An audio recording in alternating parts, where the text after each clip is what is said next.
Du coup, comme dit, le thème de la soirée, c'est l'utilisation de l'azote, comment optimiser l'utilisation de l'azote.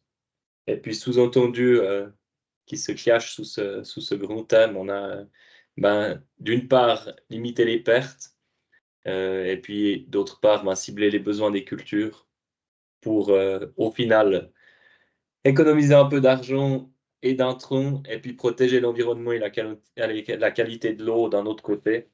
Le tout sans péjorer le rendement des cultures. Je tiens à souligner ce point. La première idée était de diminuer l'azote et puis de garantir le rendement.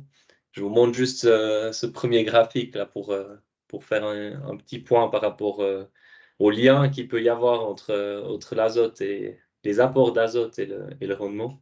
Donc vous voyez sur l'axe vertical le rendement des cultures. Là, ici, avec un exemple de trois cultures, on a du blé d'hiver, de l'orge et puis du maïs grain. Et puis, ce qu'on constate, c'est que les apports d'azote peuvent augmenter le rendement jusqu'à un certain stade. On retrouve effectivement ce plafond à partir d'un certain nombre d'unités, dépendant de la culture, au-delà duquel le rendement peut même être péjoré, puisqu'on peut avoir des problèmes, notamment de verse sur les céréales. Mais au-delà, on a une potentielle augmentation du rendement liée aux apports d'azote qui n'est pas nécessaire. Donc, à retenir, un apport d'azote plus élevé peut, mais ne va pas forcément augmenter le rendement. Et puis, on va essayer de comprendre pourquoi dans la suite de la présentation. Et puis, ça va dépendre d'autres éléments, notamment la disponibilité de l'azote par d'autres biais dans le sol. J'ai parlé de protection de l'environnement. Ici, on a une image de la concentration d'azote dans les eaux. On voit que déjà dans les années 90, on a une concentration d'azote qui augmente dans les zones à forte production agricole. Et puis cette tendance va s'accélérer. Et puis on constate que certaines régions vont se retrouver avec des teneurs en azote dans les eaux relativement élevées, ce qui peut péjorer l'écosystème. On ne va pas rentrer en détail là-dessus. Ce qu'il faut garder en tête, c'est que ça peut avoir des impacts négatifs sur la biodiversité, mais pas seulement. Le nitrate dans l'eau peut aussi avoir des répercussions sur la santé humaine, donc c'est important de limiter la concentration des nitrates dans ces eaux et donc de prendre toutes les mesures qui sont possibles pour agir. Le but étant de produire des denrées alimentaires, de garder l'azote pour que les cultures croissent de manière optimale et pas d'en donner trop et ainsi limiter les pertes. Donc pour résumer un petit peu tout ça, on voit qu'il y a 3 points importants dans ces, enfin 3 points qui donnent de l'importance à la réflexion par rapport à l'azote. Donc la partie agronomique ou nutrition végétale, donc on voit qu'on a une culture qu'on doit nourrir de manière optimale pour en tirer le meilleur des parties. Il y a une partie économique, on va rechercher un optimum. Apporter trop d'azote coûte aussi cher, un peu moins cette année que l'année dernière, mais de manière générale, et puis au niveau mondial, on a un lien direct entre la marge brute d'une culture et les apports d'azote qui sont effectués sur cette dernière, vu que le rendement est lié à la quantité d'azote apportée, on ne va pas diminuer forcément cette quantité d'azote, et puis la marge brute finale sera vraiment liée à la quantité d'engrais apporté. Et puis ensuite, la partie environnementale que je viens de montrer, donc avec des pertes d'azote dans l'environnement qu'on va détailler en fin de présentation et voir avec quelles mesures on peut les limiter. Donc, la présentation, elle est en deux grandes parties. La première est plutôt la partie comprendre combien d'azote on doit apporter, azote organique et minéral, à la culture pour lui fournir ses besoins. Et la deuxième partie s'oriente plutôt par rapport à la limitation des pertes dans l'environnement. Quelles mesures on peut mettre en place pour limiter les différentes pertes qui peuvent survenir depuis le début de la culture, donc la mise en place, les apports d'engrais, et puis finalement jusqu'à la construction de la rotation complète et puis de voir quelles réflexions on peut mener pour limiter les pertes sans impacter le système culture. Donc le premier point, les besoins de la culture, je pense que ça c'est clair pour tout le monde. Chaque culture a des besoins spécifiques qui sont liés d'une part au rendement. Donc plus le rendement sera élevé, plus les besoins de la culture seront élevés. Et puis en fonction de l'espèce ou de la plante cultivée ou de la variété, même on a des besoins par unité de rendement, donc des kilos d'azote par quintal produit. Je vois qu'il y a une petite erreur que je corrigerai tout de suite après dans la présentation, comme ça vous l'aurez juste. Donc on multiplie en rendement en quintaux par hectare par un besoin en azote en kilos d'azote par quintal, ce qui nous donne une quantité d'azote à apporter à l'hectare pour arriver au rendement ciblé. Donc on voit déjà ici qu'il faut avoir une idée de quel rendement on peut obtenir ou de quel rendement on cible pour pouvoir avoir un calcul du besoin de la culture en azote. Et puis d'un autre côté, on a tout ce qui est fourni par le sol et auquel on va ajouter des apports complémentaires sous forme organique ou minérale.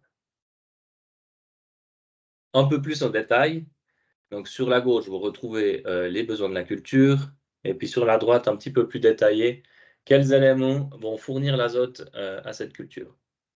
Donc en premier, on retrouve l'effet du précédent, avec la minéralisation des résidus de récolte, et puis cette minéralisation va livrer jusqu'à 30 kg d'azote par hectare, mais elle peut aussi consommer de l'azote en fonction de quel précédent est en place. Typiquement ici, moins 20 pour une céréale avec des pailles restituées, un maïs grain, avec une matière organique qui sera très lignifiée, difficile à dégrader, qui va plutôt consommer de l'azote, et puis 30 unités pour un précédent protéagineux, par exemple, qui lui va relarguer passablement d'azote. Dans le même ordre d'idée, on a un effet des prairies temporaires, qui lui se trouve être à plus long terme que pour des précédents culturaux, du fait qu'une prairie temporaire reste en place aussi pour une plus longue durée. Il y aura une plus grande accumulation de matière organique qui va relarguer sur quelques années après de l'azote. Un troisième élément, c'est la culture intermédiaire, donc avec une minéralisation de la biomasse. Si la culture intermédiaire est restituée au sol, ou de la biomasse racinaire si la végétation est exportée au niveau de la culture intermédiaire. Ensuite, on aura un effet qui, lui, vous le constaterez dans la suite, est le plus difficile à chiffrer et à évaluer, c'est l'effet du sol lui-même. Donc, le potentiel de la matière organique contenue dans le sol, en fonction du type de sol, qui pourra plus ou moins être disponible pour la culture durant l'année. Donc là, il y a beaucoup de paramètres qui rentrent en jeu. On ne va pas rentrer dans le détail de tous les paramètres qui peuvent entrer en jeu. On va plutôt chercher ce soir à quantifier quelle proportion d'azote ou quelle quantité d'azote peut être larguée par un sol sur l'année avec différentes méthodes. Et puis restent ensuite les deux derniers compartiments qui représentent les apports d'éléments fertilisants, qu'ils soient organiques ou minéraux. Ce qu'il faut garder en tête, c'est qu'ici, on a quelque chose qui il y a un certain ordre, donc depuis le haut jusqu'au bas. Donc on a les différents éléments qui vont être pris en compte pour le calcul de l'azote fourni sur la parcelle. Et puis l'engrais minéral reste un complément à tout le reste. Si on doit faire un apport complémentaire, si on doit ajouter une certaine quantité d'azote pour couvrir les besoins de la culture, on va le faire avec des engrais minéraux après avoir valorisé tous les autres éléments qui sont disponibles. Un schéma qui est un petit peu dense comme ça, mais c'est le cycle de l'azote que vous connaissez tous bien, avec en rouge les pertes et les exportations, en noir les apports qui sont faits dans le sol.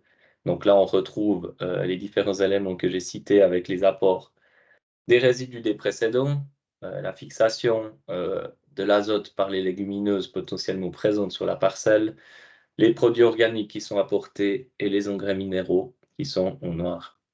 En rouge, on retrouve un élément qui est voulu, c'est l'exportation par la récolte, voulu par le système qu'on exploite. Donc le but est de produire quelque chose sur les parcelles qui sera ensuite exporté. Donc cette partie-là, elle est volontairement retirée de la parcelle. Et puis ensuite, on a 3 éléments, donc des pertes par volatilisation, des pertes par dénitrification et puis des pertes par lessivage de cet azote qui peut être contenu dans le sol, qui, elles, on va chercher à les limiter au maximum. Maintenant, je vais, au fur et à mesure de la présentation, reprendre les différents éléments qui sont ici.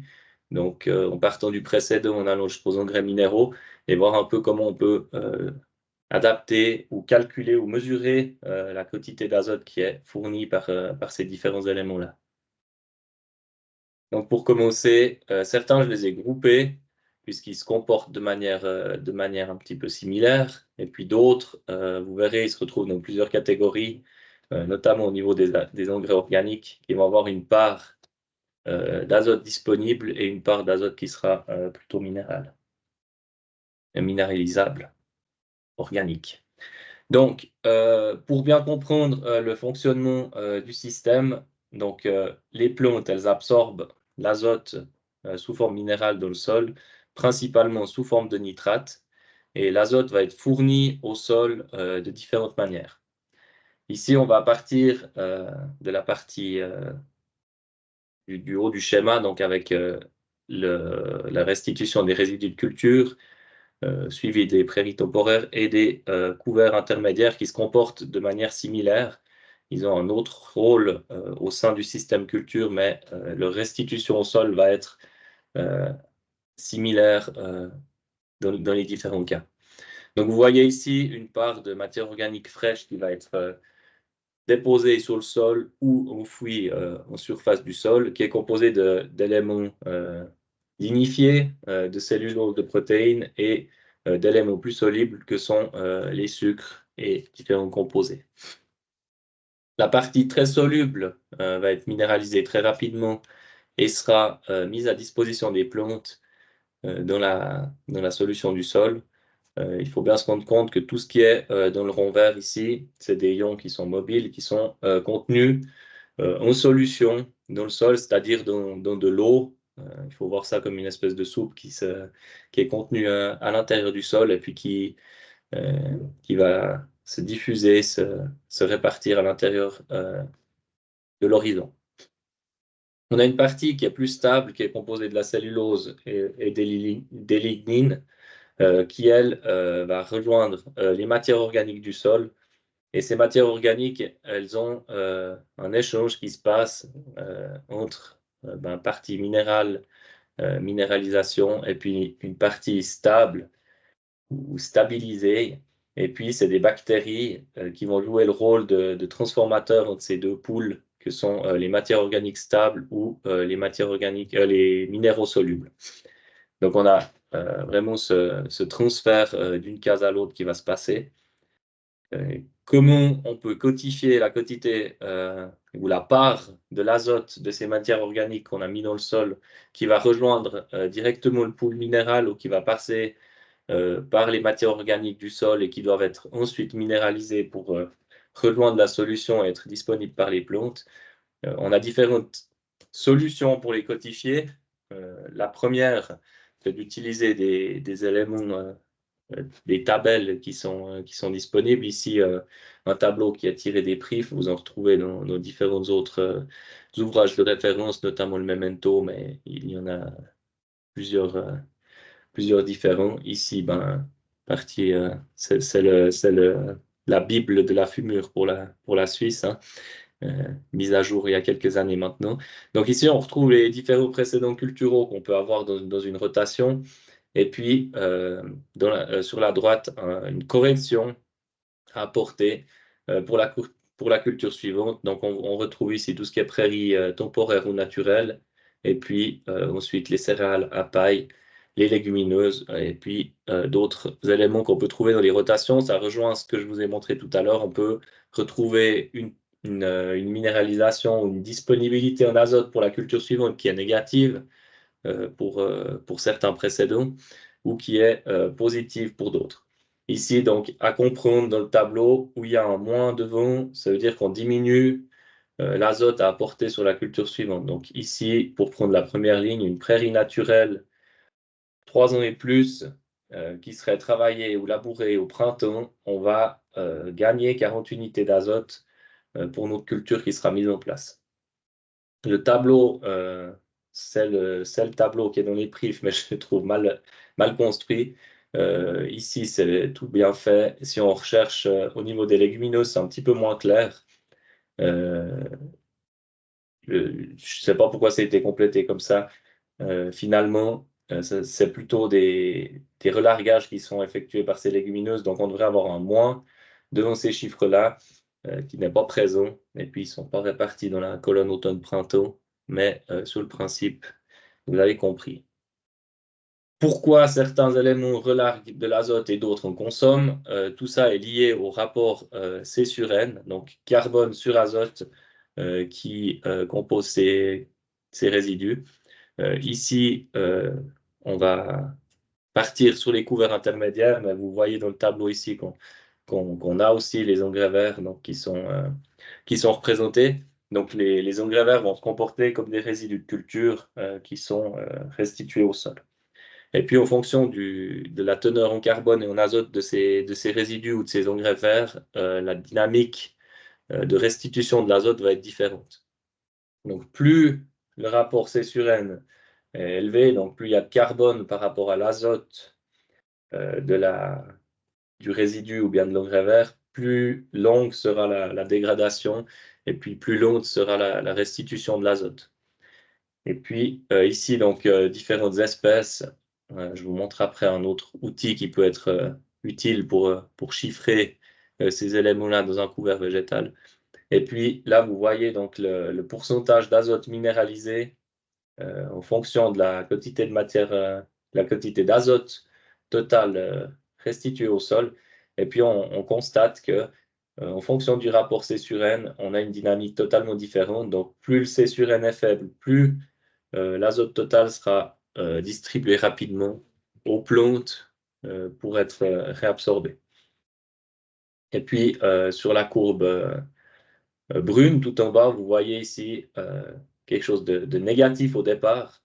Et ça représente justement cette consommation d'azote. Donc, si on a trop de carbone en proportion de l'azote dans les résidus, ben, ces résidus vont consommer de l'azote pour se dégrader et donc avoir un effet dépressif sur les cultures. D'où l'augmentation potentielle de la fumure en fonction de ce qu'on va restituer au sol. Maintenant, pour les cultures, je pense qu'il y a relativement peu de variations. On peut s'orienter sur ce tableau-là. Et puis, en fonction du précédent qu'on a, on va pouvoir adapter la norme. On voit qu'on se trouve dans des éléments qui sont relativement modérés, donc aux alentours des 10-20 unités, sauf pour ce qui est prairies et légumineuses, où il y aura peut-être un petit peu plus de restitution ou un petit peu plus de consommation d'azote à prendre en compte.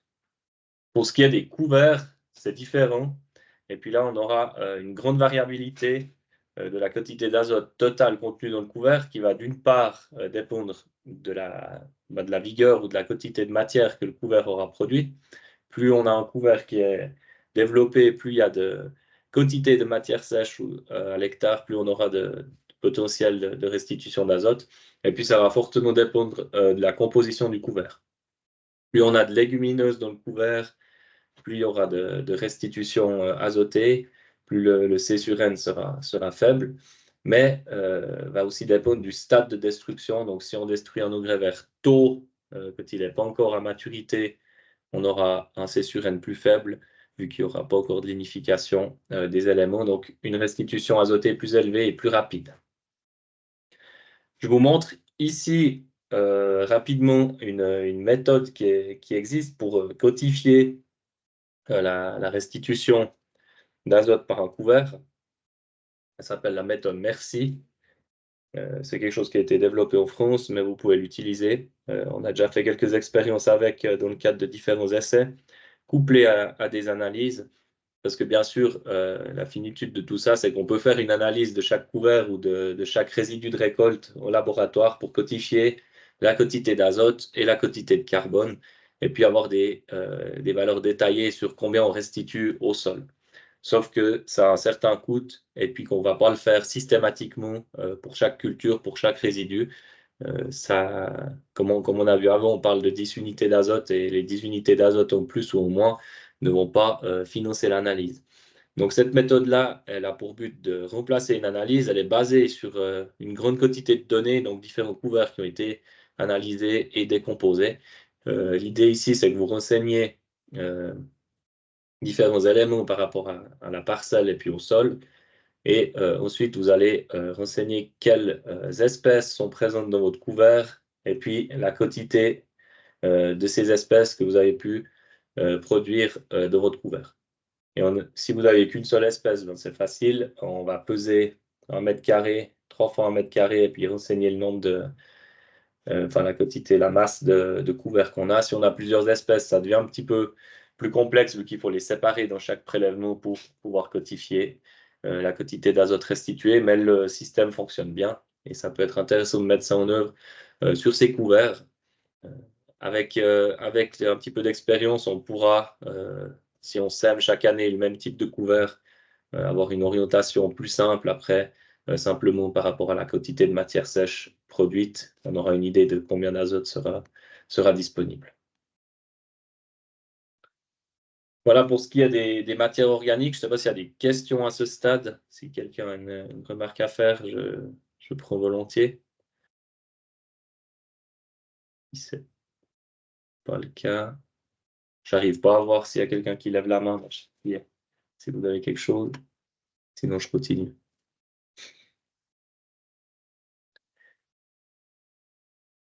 Pour la suite, donc, pour ce qui est de la fourniture de l'azote par le sol, donc ici mise à disposition par le sol qui va puiser dans ses réserves, entre guillemets, pour redonner des éléments nutritifs à la culture. On a beaucoup de facteurs qui vont rentrer en compte.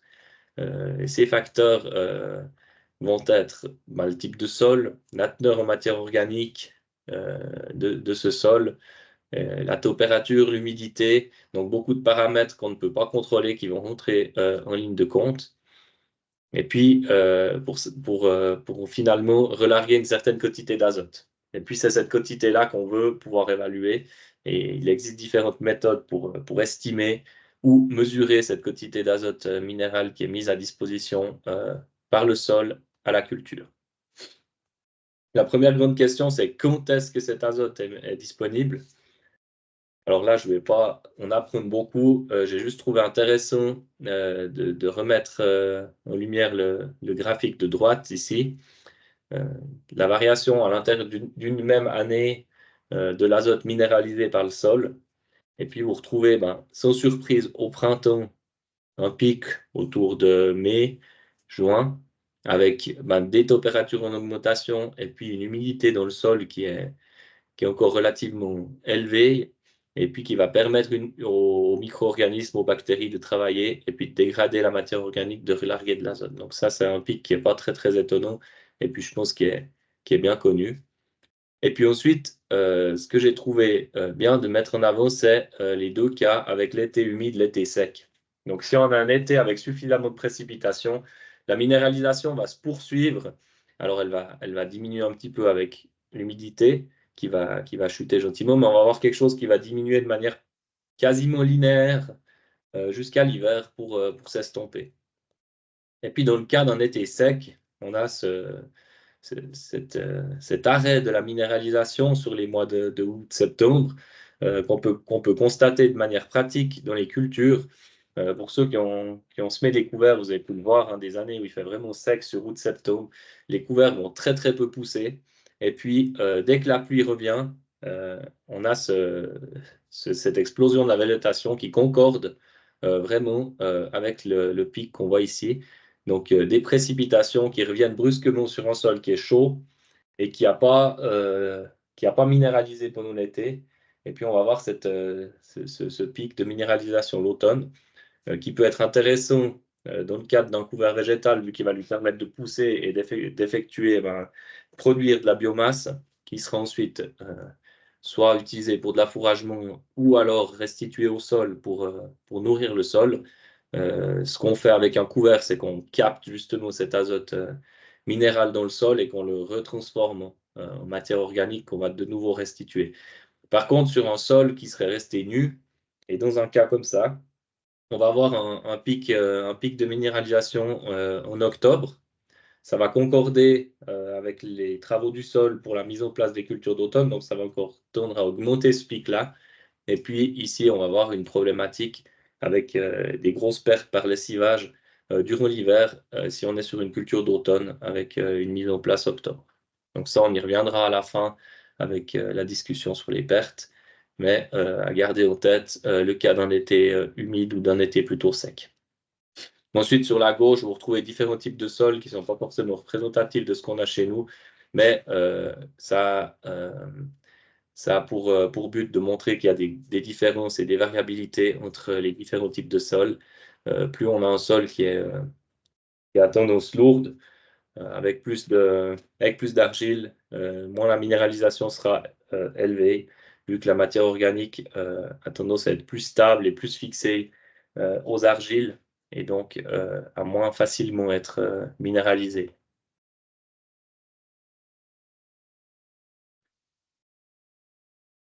J'en viens maintenant aux engrais en tant que tels, avec les engrais de ferme pour commencer. Ici, à bien prendre en compte, les engrais de ferme, ils ont une part, on va y venir, une part qui est une part amendement, qui va plutôt se comporter comme ce qu'on a vu au début, les résidus de récolte, les engrais verts, les couvertures de sol, les prairies, donc qui va être restitué sous forme organique au sol et qui va devoir subir une certaine transformation avant d'être mis à disposition des cultures, et une part qui sera vraiment fertilisation, engrais pur. Et ça, cette proportion dépendra fortement du type d'engrais de ferme avec lequel on a affaire.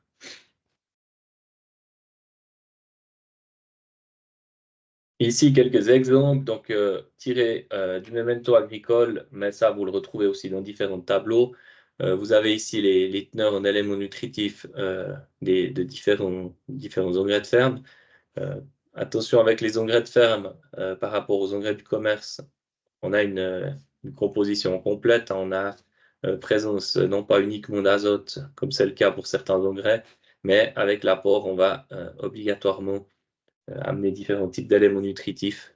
Comme on le sait, du lisier bovin, par exemple, va avoir une forte concentration en potasse, un lisier de porc aura une forte concentration en phosphore en parallèle aux teneurs en azote. Donc, vous voyez ici renseigner donc, le nombre d'unités totales qui sont contenues dans ces différents produits. Maintenant, la question, c'est quelle part va être disponible pour la culture très rapidement dans l'année de l'épandage et quelle part va plutôt rejoindre le pool de matière organique et devra subir une certaine minéralisation ou transformation avant d'être mise à disposition. Ici, un graphique avec différents éléments, différents engrais de ferme, et puis le pourcentage de l'azote organique qui sera minéralisé l'année, enfin rapidement après l'apport. C'est un nombre de jours là qui est décrit, donc on va jusqu'à 250 jours, donc ça représente à peu près l'année culturelle.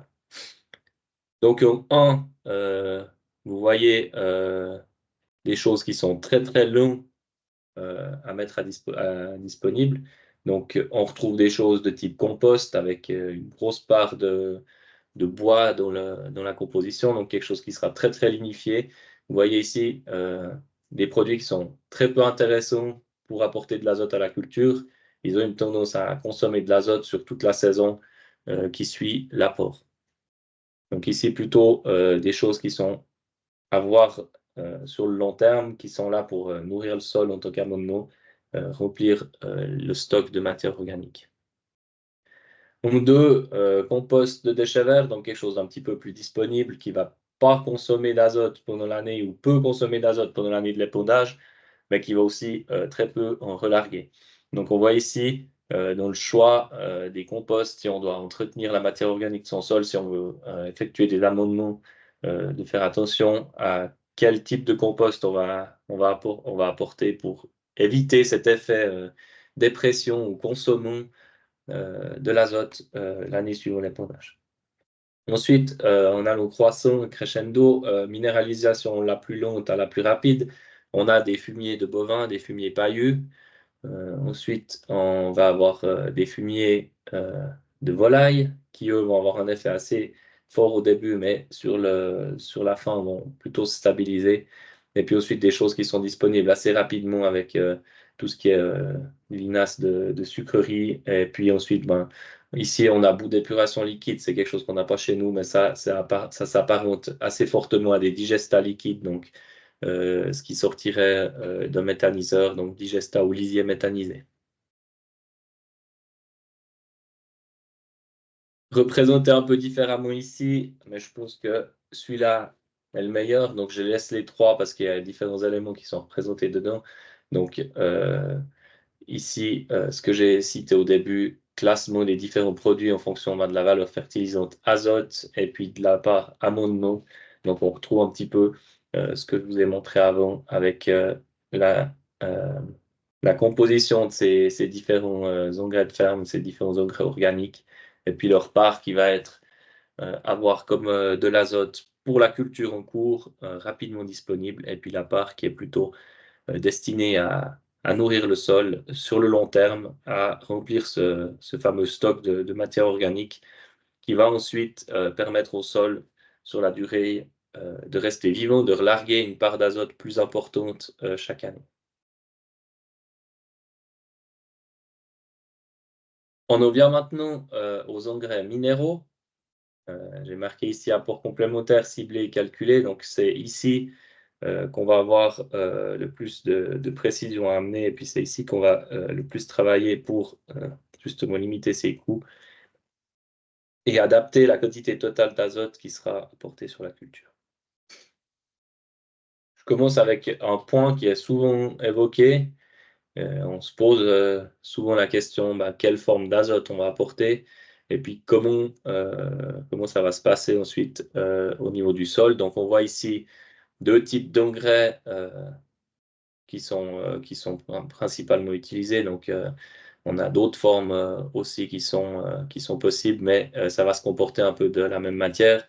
Ici, on a de l'ammoniac et du nitrate, donc un nitrate d'ammoniac classique. Ici, on a de l'urée. Et puis, sur le commerce, il existe d'autres engrais qui sont composés de parts variables de ces différents éléments, donc nitrate, ammoniac ou urée. L'apport en engrais nitrique, donc la forme nitrate, va dans le sol directement rejoindre le pool soluble et être disponible pour la plante.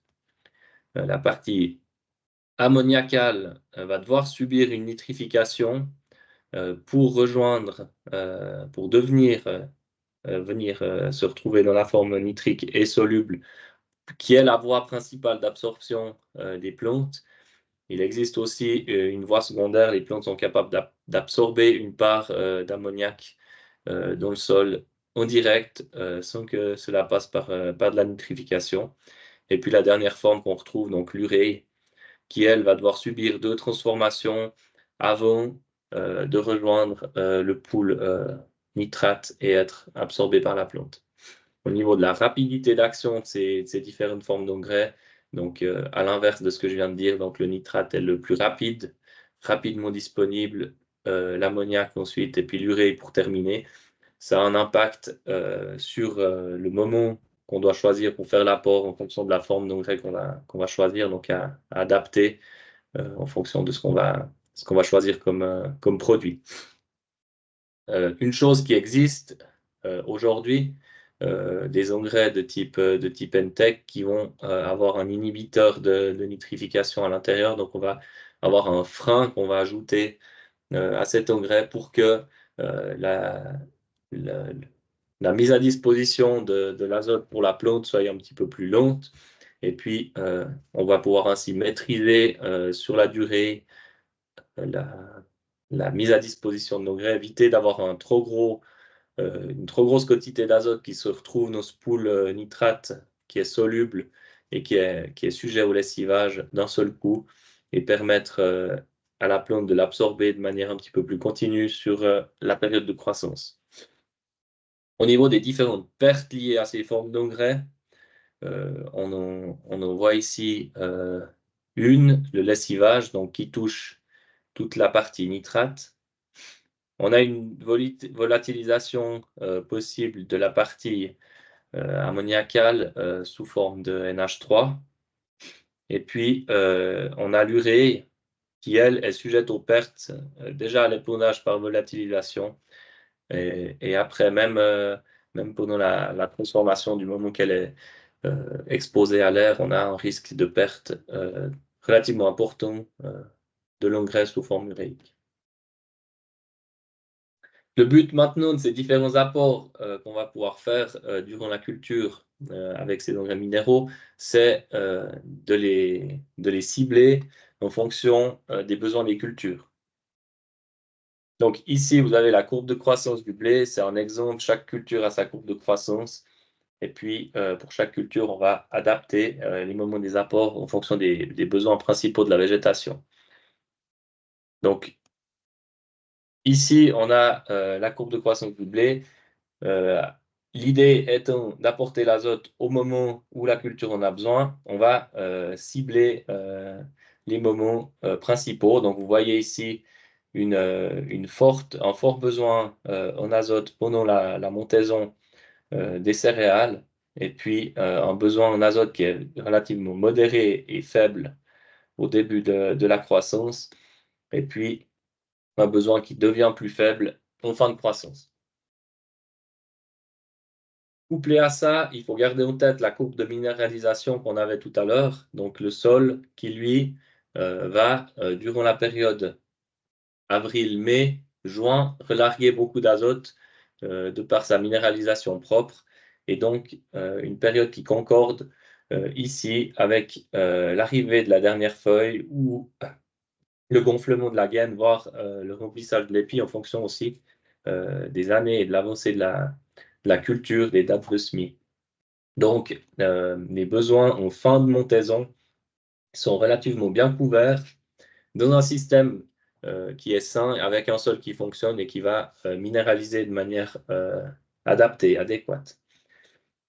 Au début de période de croissance, on retrouve un besoin en légère augmentation pendant la phase de talage, qui reste faible, mais qui n'est pas du tout couvert par de la minéralisation, vu que le sol est froid à cette période-là. Et puis, cela concorde avec justement la période où on a le premier apport d'engrais minéral qui est fait sur ces céréales. Ce qu'on retrouve bien souvent, par contre, c'est qu'on a un apport pour la pratique qui est fait à cette période-là, mais qui est souvent surévalué par rapport aux besoins de la culture à ce moment-là. Pour éviter les pertes sous forme de lessivage des nitrates, on va couper les apports en plusieurs passages. Et puis, l'idée, c'est de donner ce qu'il faut au bon moment. Et l'apport qui est fait au moment du talage est souvent presque de la moitié de la quantité totale qui est apportée sur la culture, alors qu'on retrouve ici une phase où le blé n'a pas forcément besoin de beaucoup d'azote. Et pour mieux coller avec les besoins de la culture, il faudrait plutôt limiter ce premier apport et augmenter ce qui est donné au moment de la montaison, vu que c'est là que les besoins principaux se retrouvent. J'ai marqué aussi localisation selon le développement du système racinaire ici. J'y viens maintenant. C'est peut-être un petit peu moins valable pour le blé et plus valable pour des cultures de printemps ou des cultures type colza où on va faire un apport d'engrais au moment du semis. La localisation de l'apport a pour but de mettre en place l'engrais très proche du système racinaire et éviter que les mauvaises herbes ou d'autres plantes indésirables qui soient présentes dans la parcelle en profitent. Et c'est d'autant plus valable que le système racinaire est peu développé. De localiser un apport sur une céréale qui est en fin de croissance fait moins de sens que de localiser un apport en début de croissance. C'est pour ça que, en fonction du chevelu racinaire, en fonction du développement de la culture, on aura plus d'intérêt à localiser son apport d'engrais.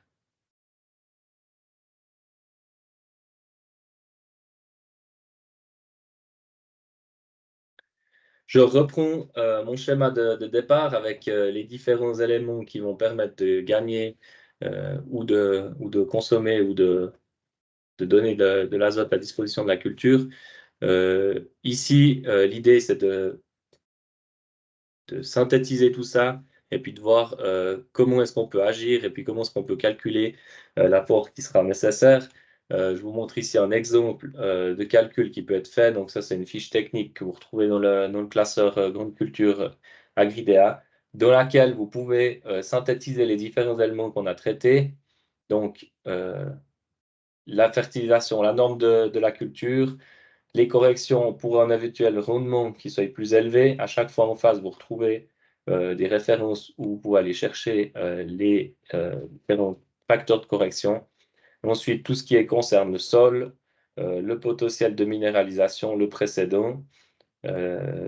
Ensuite, une correction possible par rapport aux conditions météo pendant l'hiver.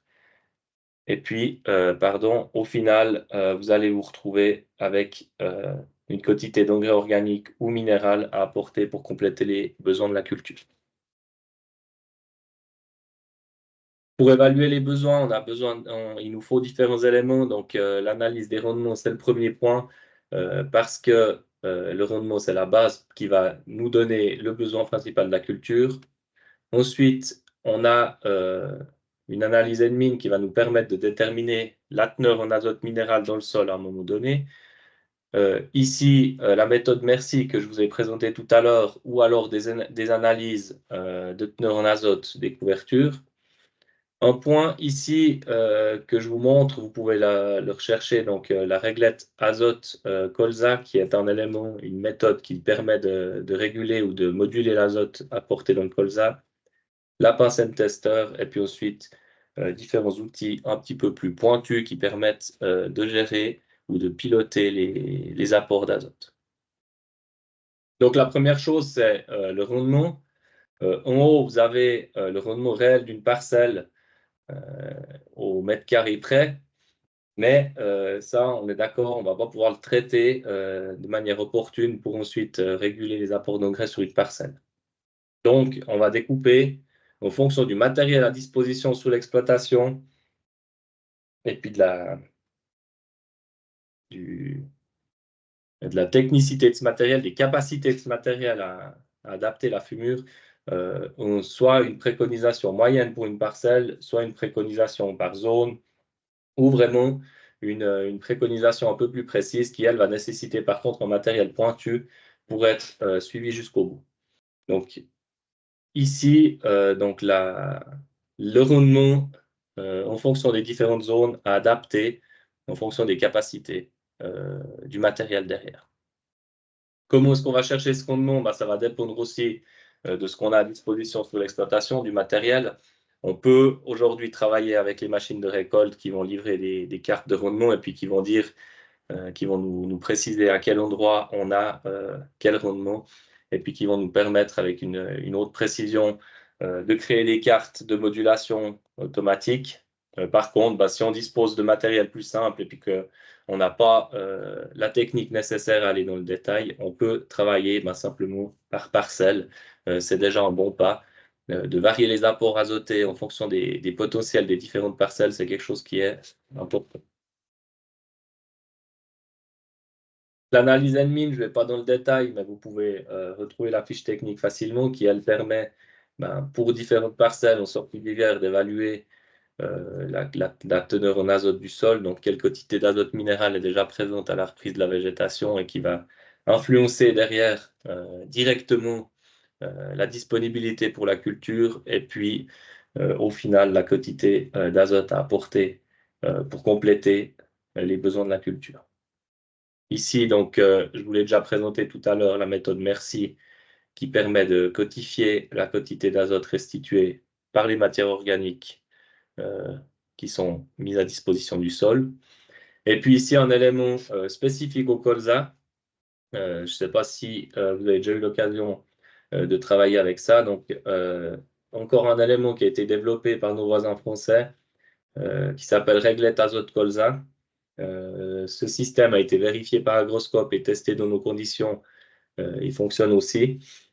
Ils n'ont malheureusement pas livré d'outils numériques utilisables de manière aussi simple que ça. Donc là, vous pouvez simplement aller sur le site régletteazotecolza.fr et puis renseigner les différents éléments. Donc là, c'est basé sur un type de sol assez grossièrement défini, des données météo liées au département. Ici, choisissez quelque chose qui soit semblable à la Suisse pour venir avoir une préconisation qui soit utilisable. Ça va dépendre des apports de matière organique sur la rotation, des apports de matière organique à l'automne, des précédents, et puis ensuite, basé sur des prélèvements de biomasse qui sont faits avant l'hiver et après l'hiver, on va avoir une préconisation d'azote à apporter sur la culture. Et puis ici, vous voyez l'objectif de rendement qui, bien sûr, reste la base du calcul, donc qui va permettre de déterminer les besoins totaux. Pour la petite histoire, j'en ai fait quelques parcelles cette année, et puis suivant les cas, les colzas ont tellement poussé pendant l'hiver, il y avait un apport, une dose à apporter qui était de zéro. On n'a pas fait le test sur des grandes surfaces en n'apportant rien du tout, mais on a quand même essayé ça sur une partie d'une parcelle pour voir si ça fonctionnait vraiment jusqu'au bout du bout, et puis si on pouvait vraiment se tenir à ne pas apporter d'azote au colza au printemps selon la vigueur de la végétation. Donc ça, c'est un petit outil qui permet, en fonction de la vigueur de notre colza et de l'année, de pouvoir varier l'apport d'azote sur cette culture. Un autre outil que vous connaissez peut-être, qui travaille ici plutôt sur les céréales, c'est quelque chose qui est commercialisé par Yara, suivi en Suisse aussi par Londor. Je crois que c'est proposé par Londor. Donc l'idée ici, c'est de travailler plutôt sur la colorimétrie. Donc la pince que vous voyez ici permet de mesurer la couleur des feuilles. Et ensuite, en fonction de tabelles, en fonction de la variété de blé qui est là, et de l'objectif aussi, on va pouvoir piloter les apports d'azote qu'on va mettre sur cette culture.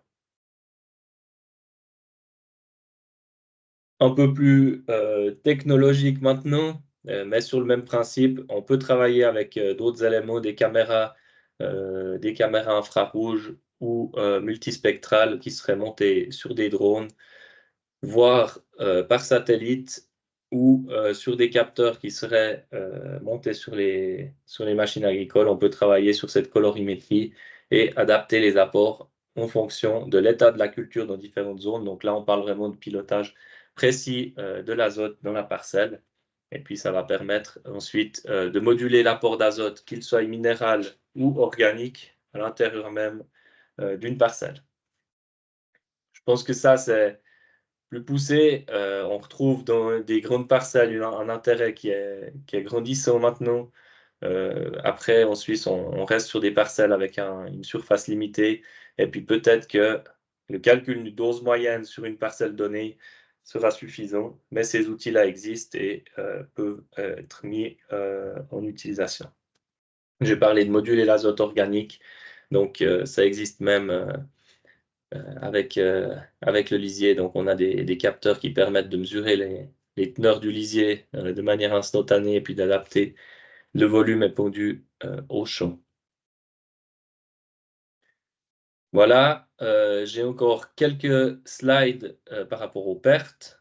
Donc, je continue et puis on laissera le temps de questions pendant la discussion. Ça évitera que je déborde de trop. Les pertes, donc j'ai cité les différents éléments de perte tout à l'heure. En omettant un, c'est le débordement des épandages en dehors des parcelles. Donc, je reviens dessus maintenant. L'idée ici, c'est de garder l'azote dans les parcelles, limiter les pertes et les pollutions dans l'environnement pour que cet azote profite aux cultures et n'aille pas péjorer d'autres choses à côté. Le premier point que je voulais reprendre, c'est l'épondage en bordure de parcelle. Et je pense que là, c'est le premier moyen d'action pour limiter les pertes de l'environnement qui n'aura aucun impact sur la culture elle-même. Et ça, c'est sûr, parce que tout ce qui tombe au nord de la parcelle ne va pas du tout apporter quoi que ce soit au niveau rendement. Donc, pour moi, ça reste encore des choses qu'on retrouve trop souvent avec des débordements, que ce soit sur des routes ou sur des compensations écologiques ou à proximité de cours d'eau avec des pertes d'épondage qui sont encore présentes. Et pour moi, c'est juste lié à une méconnaissance du matériel. Donc, il existe sur chaque semoir ou presque un système pour limiter l'épondage en bordure. Dépendant du constructeur et puis de son semoir, il y a différents éléments qui permettent de limiter la projection d'engrais en dehors des parcelles. Il faut juste se renseigner et puis régler le semoir de manière adéquate. Et puis, de manière générale, il existe deux types de bordure. On a la bordure rendement et la bordure environnement. En général, c'est comme ça qu'elle se décline. L'une va laisser déborder un peu d'engrais tout en garantissant un épondage de suffisamment d'engrais sur toute la parcelle, alors que la bordure type environnement va vraiment couper. Au bord de parcelle, on aura très très peu de pertes en dehors. Donc pour moi, plutôt dans nos petites parcelles à choisir la bordure environnement parce qu'on se retrouve souvent plutôt à côté de compensations écologiques ou de routes que entre des parcelles. Mais voilà, bien penser à ces réglages-là. Un autre point qui peut être intéressant, c'est la coupure de tronçon. Je pense que ça devient maintenant au niveau des pulvérisateurs quelque chose de plus en plus pratiqué. Au niveau des semoirs engrais, il existe aussi des moyens techniques pour faire de la coupure de tronçon puis éviter d'avoir trop de chevauchement sans aller dans l'extrême avec des tronçons tout petits. On voit que sur des matériels modernes, on peut travailler avec une coupure de tronçon sur les semoirs engrais qui permettent d'éviter des zones de chevauchement qui peuvent être négatives par rapport aux pertes. Pareil, on retrouve ça sur l'épondage de lisier avec possibilité de couper aussi des parts de rampe. Un autre point important que j'ai cité tout à l'heure, c'est les pertes par évaporation. Donc, notamment l'évaporation au moment de l'épondage des engrais de ferme, qui lui a été pris à partie, je dirais, par la politique, vu qu'on a eu l'obligation d'utiliser des systèmes d'épondage à rampe aujourd'hui, et puis qu'on n'a plus la possibilité d'utiliser l'épondage avec l'assiette. Par contre, attention, je ne suis pas sûr que le problème a été pris par le bon côté. On voit ici un graphique avec les pertes qui sont occasionnées. On voit que le système d'épondage joue un rôle certain par rapport aux pertes qui sont occasionnées. Par contre, on voit que la température et les conditions climatiques au moment de l'épondage jouent un rôle qui est aussi très très important, à savoir qu'il faut bien tenir compte de la température et puis de l'hygrométrie au moment de l'épondage des lisiers, parce que ça peut occasionner des pertes importantes qui sont ensuite redistribuées dans l'environnement. Donc au niveau du lisier, attention au système d'épondage et puis aux conditions. Au niveau des engrais minéraux et de la volatilisation, on sait que l'urée est très sensible à ça, ce qui n'est pas le cas du nitrate d'ammoniac. Donc pour ceux qui travailleraient avec de l'urée, ce n'est pas un type d'engrais à proscrire absolument, mais il faut vraiment tenir compte des conditions climatiques ou de la technique d'épondage si on en utilise, à savoir que l'urée doit être enfouie rapidement après l'épondage. Donc on peut la mettre en place avant le semis et puis l'enfouir dans le lit de semence avec le travail du sol. Une mise en place au semis avec positionnement à l'intérieur du sol.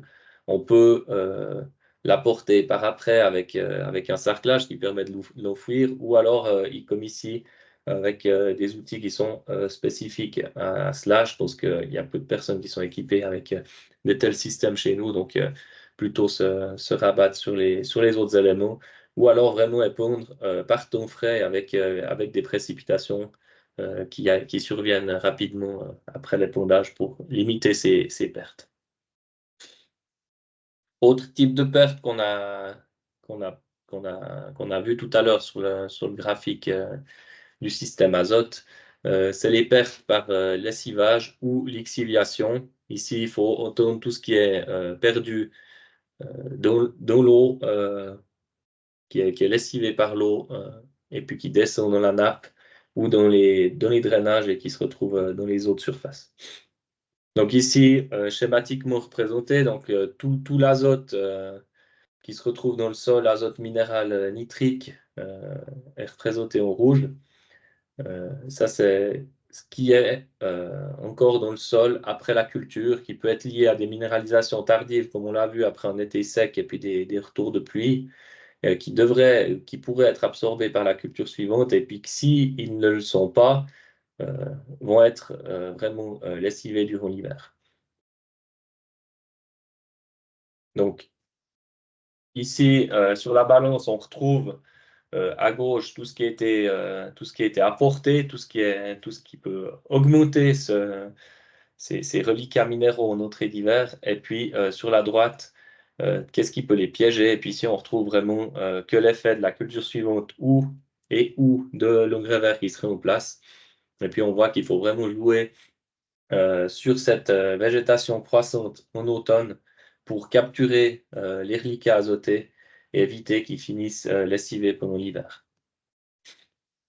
On voit ici un petit peu schématisé l'effet d'un couvert. Donc ça, c'est un couvert qui est là pour justement capturer ces nitrates. On traitillait ce qui se serait passé sans le couvert, et puis on trait plein ce qui se passe avec le couvert, et puis en bleu en dessous, donc ce qui aurait été lessivé sans couvert, et puis ce qui est lessivé avec la mise en place du couvert.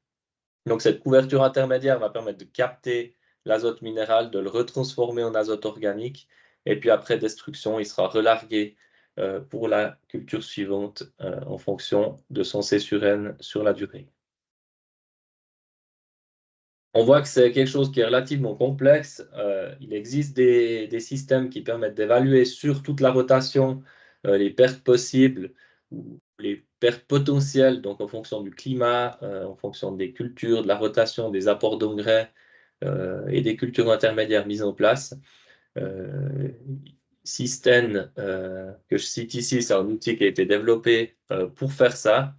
Il n'est pas très, très convivial. On a pour projet de développer quelque chose à ce niveau-là pour améliorer et faciliter son utilisation, qu'on puisse obtenir quelque chose d'intéressant à ce niveau-là, qui soit disponible aussi pour vous, pour pouvoir travailler sur votre rotation.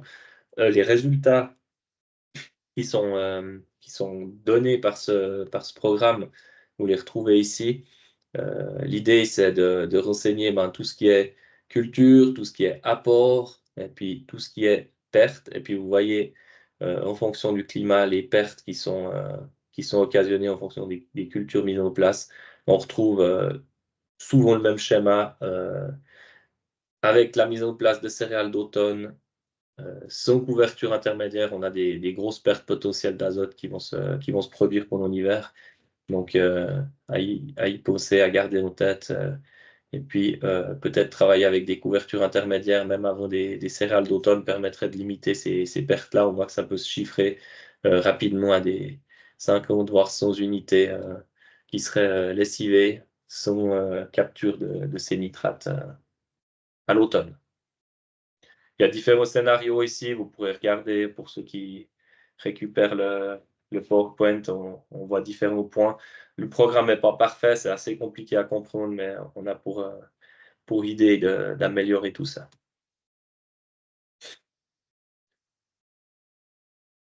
Le dernier point, ça va être très court, la dénitrification. C'est le processus de perte sur lequel on a le moins d'emprise, qui se passe en conditions anaérobies.